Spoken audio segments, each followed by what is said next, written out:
The rain was relentless, pounding the windows of my Brooklyn loft like it wanted to drown my pain. I stood frozen, whiskey glass in hand, the amber liquid trembling as Nia, my girlfriend of 4 years, sat across from me, her face a mess of tears and guilt. "It was one night, Jalen," she choked out, her voice barely cutting through the storm. "I swear I cut him off." Her confession, a one-night stand, hit me like a brick to the chest. But the real blow, the one that set my soul on fire, came days later when she admitted the baby I'd been dreaming of, the one I'd already named, wasn't mine. My heart didn't just break, it burned. And in that fire, I forged a plan to make her pay, a plan so cold it scared even me. I'm Jalen Carter, a 32-year-old graphic designer clawing my way through the hustle of Bed-Stuy, Brooklyn. My loft, with its exposed brick walls, stacks of vinyl records, and sketches pinned to every surface, was more than a home. It was a testament to the life Nia and I built. Nia Thompson, a freelance photographer with a laugh that could stop traffic on Fulton Street, was my everything.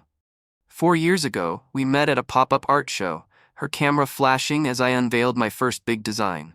She called my work soul on paper, and I was hooked. We were inseparable, two dreamers planning a brownstone, a kid, a legacy.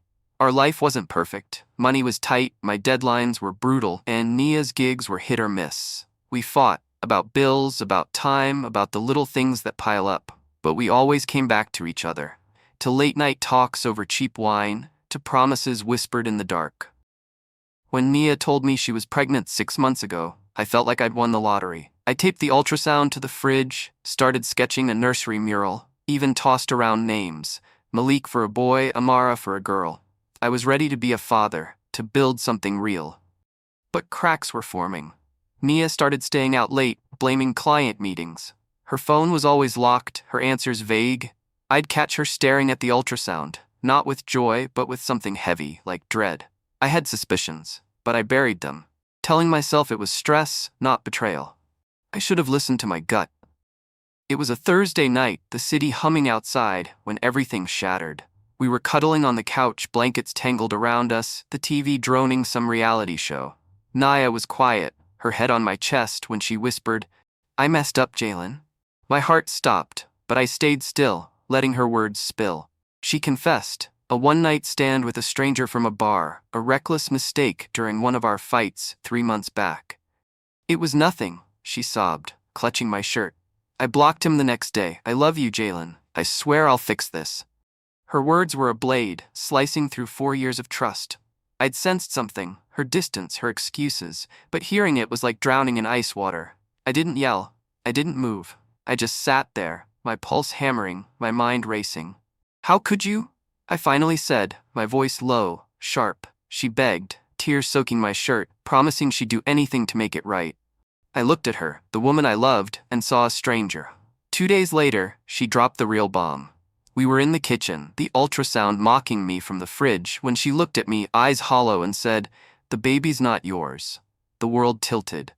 She'd known for weeks, kept it secret while I planned our future.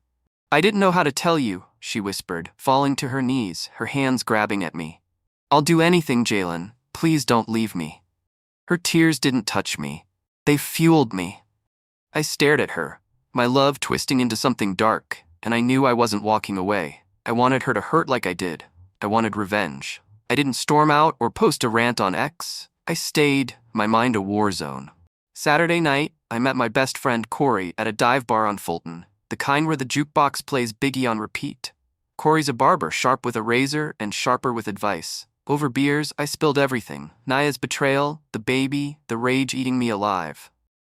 "She played you, bruh," Corey said, his eyes hard. "You can't let that slide. Hit her where it stings, but be smart about it." His words lit a spark. I didn't want to just leave Nia. I wanted her to carry the weight of her lies, to feel the kind of pain that claws at your soul. Back at the loft, Nia was a wreck, cooking my favorite jerk chicken, leaving apology notes on my sketch pads, clinging to hope. I played the part, my voice calm, my eyes cold. I let her think we could rebuild, let her beg while I planned. One night, as she knelt before me, sobbing for forgiveness, I leaned back and said, "I'll stay, Nia, but there's one condition." Her face lit up, desperate, like I'd thrown her a lifeline. "Anything," she said, her voice trembling. I let the silence stretch, then dropped it like a guillotine. You get an abortion. That baby's a reminder of what you did. I can't live with it. Her breath caught, her eyes searching mine for a crack. I gave her nothing but steel. After a long, agonizing silence, she nodded, tears spilling. Okay, she whispered. If that's what it takes. I watched her make the call, book the appointment, drive to the clinic. I was there, holding her hand, playing the supportive boyfriend, but inside, I was counting down. Every step she took was a step toward my revenge. I didn't feel guilt, not then. I felt power. Nia went through with it. The procedure was quick, clinical, but I saw what it did to her. Her red eyes, the way she curled up on the couch after, silent, like a ghost. I kept up the act, bringing her tea, telling her we'd get through it. But my plan was bigger than the abortion. That was just the first cut. I wanted her to feel the betrayal's full weight, to trust me again only to have it ripped away. I started digging, quiet-like, checking her phone when she slept, piecing together her secrets. I found out the guy was a bartender named Marcus, a smooth talker from a dive in Williamsburg. Nia's text to her cousin Lena revealed more. She'd suspected the baby wasn't mine early on, but waited, hoping I'd never find out. Lena had pushed her to come clean, but Nia stalled, scared of losing me. I saved every message, every detail, building my arsenal. I wasn't just going to hurt Nia, I was going to expose her, make her face the world with her shame. I enlisted help. Corey was my ride or die, but I also looped in Simone, a DJ and tech genius who could hack a phone faster than she spun tracks. Simone was skeptical at first, her braids swinging as she leaned back in her Bushwick studio. You sure about this, Jalen? She asked, her eyes narrowing. Revenge is a drug, it feels good but it messes you up. I brushed her off. She messed me up first, I said. Simone sighed but agreed, pulling deleted texts from Nia's cloud, including ones to Marcus that proved she'd kept in touch longer than she admitted. This is dynamite, Simone said, handing me the files. Don't blow yourself up with it. I planned a finale, something public, something unforgettable.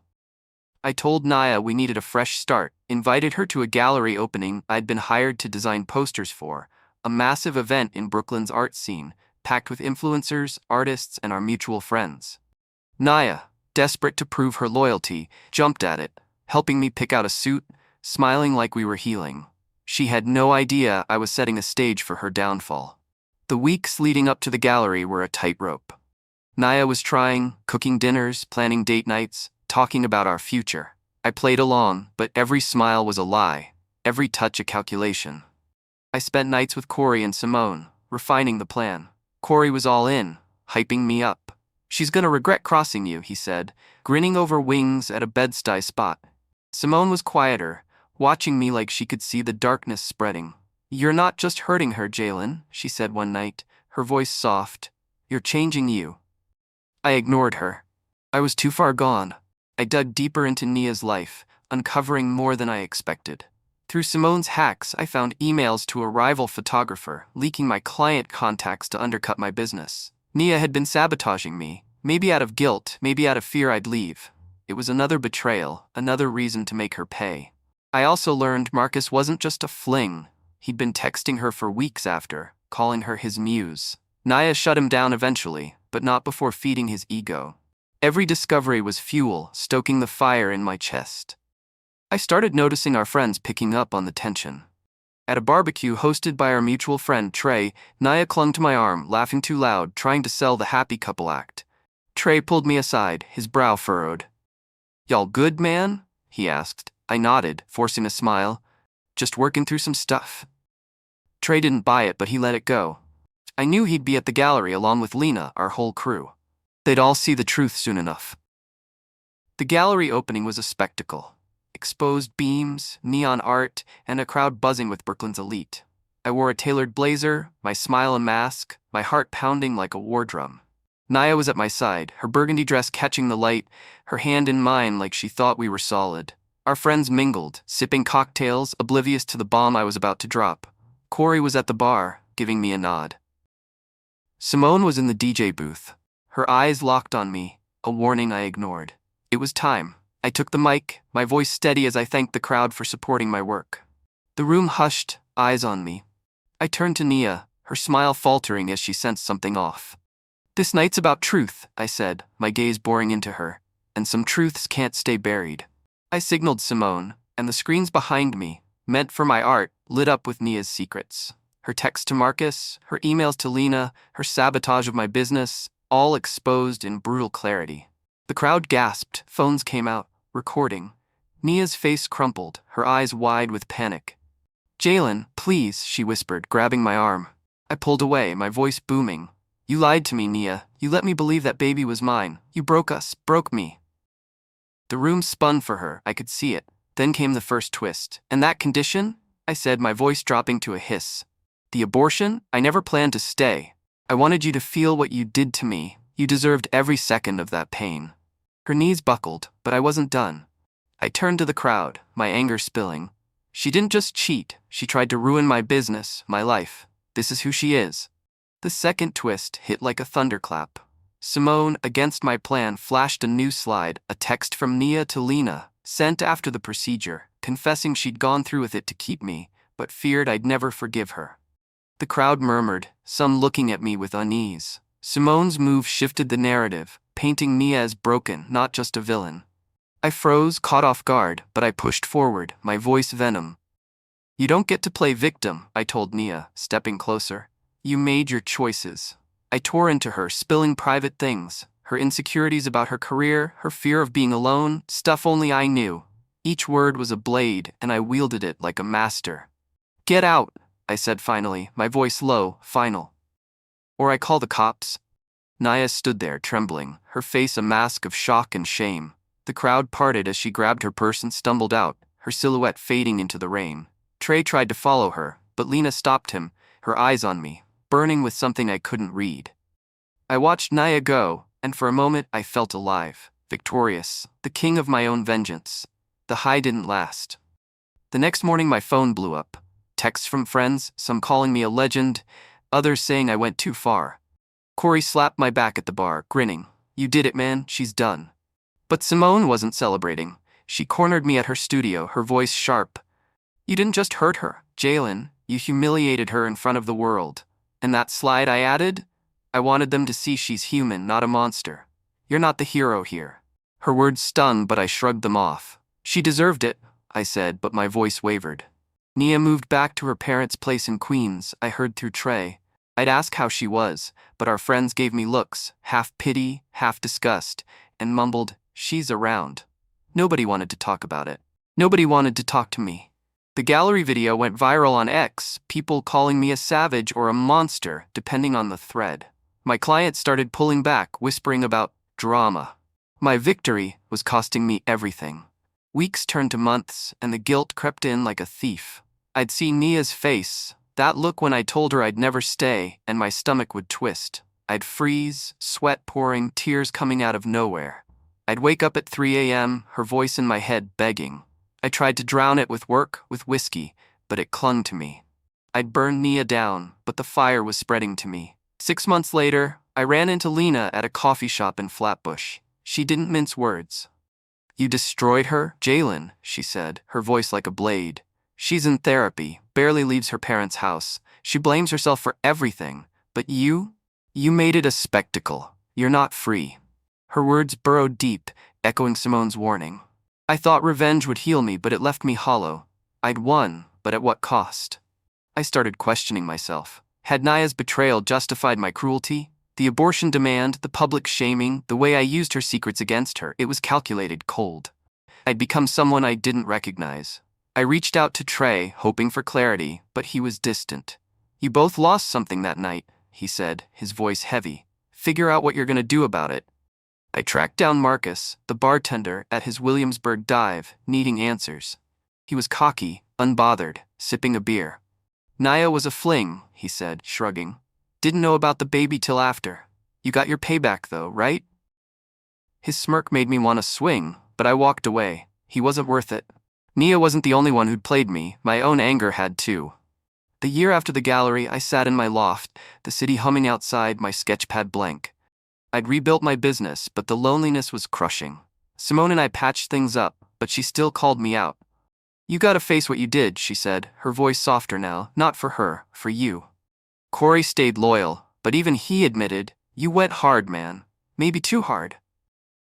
I heard Nia was working again, small photography gigs, trying to rebuild. Part of me wanted to reach out, to apologize, but what could I say? Sorry I ruined your life? I didn't know if she'd ever forgive me, or if I'd forgive myself. Her face, that look, lived in me, a ghost I couldn't shake. Revenge had tasted sweet for a moment, but it was poison in the long run. I'm still here, in this loft, the rain still falling some nights, reminding me of that storm. I wanted Nia to hurt, and she did. I wanted to feel whole, but I don't. I'm learning to live with the man I became that night, the one who smiled as he broke her.